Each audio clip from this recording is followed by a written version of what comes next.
Assalamu alaikum урматтуу достор. Көпчүлүгүбүз дайым эле компьютердин каршысында отурбагандыктан видеолорду көбүнчө телефондон көрөбүз.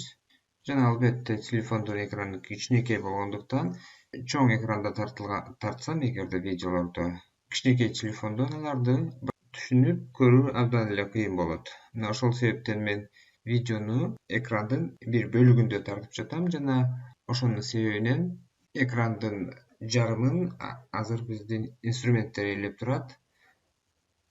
Ал эми биз силер менен рисование жана редактирование шаймандарын үйрөнүп жаткандыктан бизге ашыкча башка инструменттердин кереги жок. Демек, биз аларды убактылуу өчүрүп турушубуз керек. Сервиске киребиз. Панели инструментов, AutoCAD, стандартная. Лентаны өчүрүп салалы, Вот bizde эми лента жок. Сервис, панель инструментов,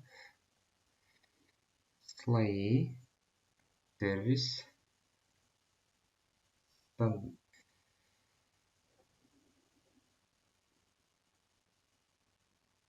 стили,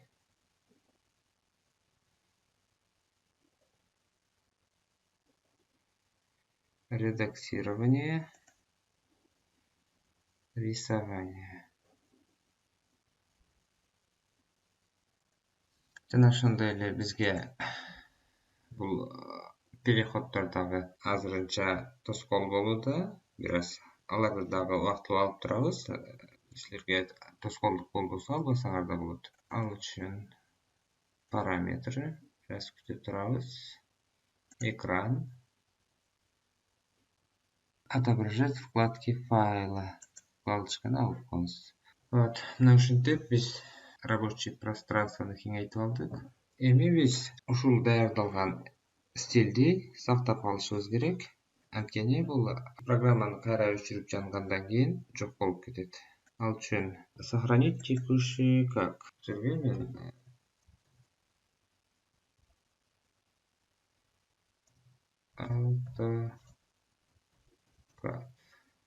албетте бул жерге өзүңөрдүн атыңарды жазып койсоңор дагы болот, бирок негизги бул стиль классический деп аталат.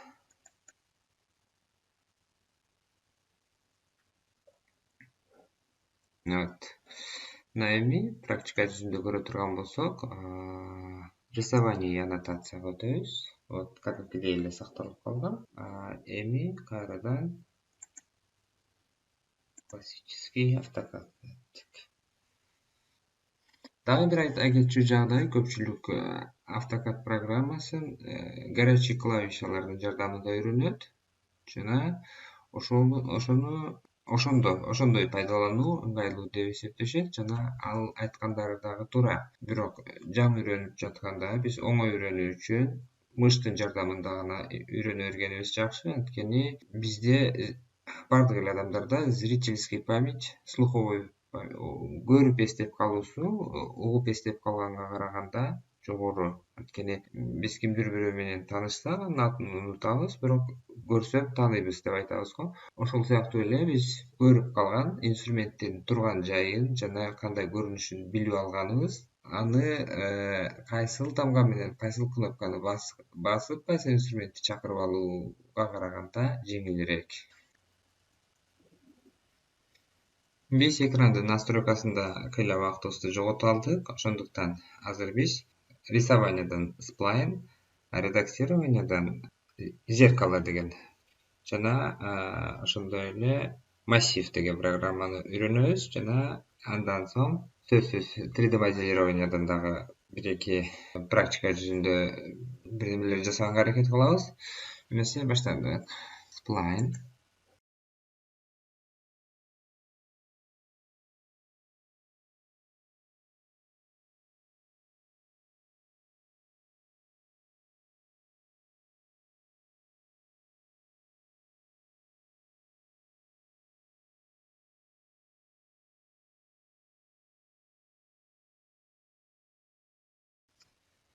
Мынакей тандайбыз. Зеркало. Күзгү катары биз мына ушул ортосун тандайбыз. Дагы бир жолу.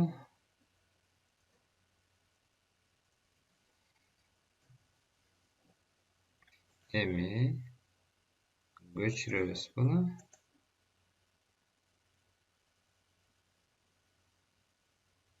Жерге эми массив шапты беребиз.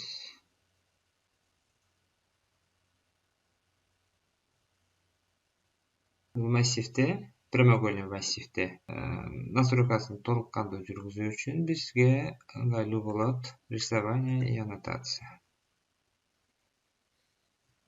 Рисование и аннотация стилинин жакшы жери бул кээ бир учурларда керектүү болгон инструменттер келип, стандартный инструменттер жок болуп кетет. Мисалы үчүн биз азыр тандаганыбызда, мисалы үчүн столбец 9 деп атат, бизге 18 десек, көбөйтүү строка 5 деп атат. Канча дейлик? 12 дейлик. Аралыктарын 10.000 дейлик. Бул жагынан дагы аралыктарды 10.000 деп көрөлүк. Жок, 10.000 көп болуп кетти. Значит, 8.200. Калса 100. Мына ушундай нерселерди жасасак болот. Эми кайрадан классический автокад эле жасайлык. Буга чейин айткандай, биз жаңы панель инструментовторду чакыруу үчүн биз сервиске кирип атканбыз, бирок ага сервиске киришибизге деле кажети жок. Любой эле инструментке барып, мыштын оң жагын басабыз жана моделирование пайда болду. Биз оймо чимелерибизди өчүрө туралык. Line.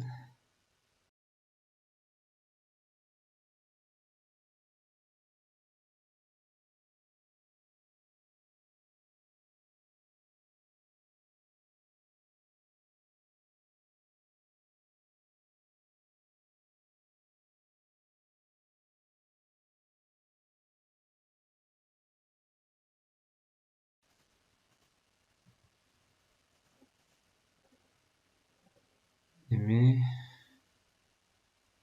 вращать 380 градус.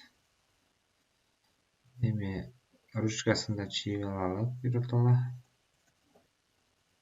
Айлана. Ушундай болсун, Стрик.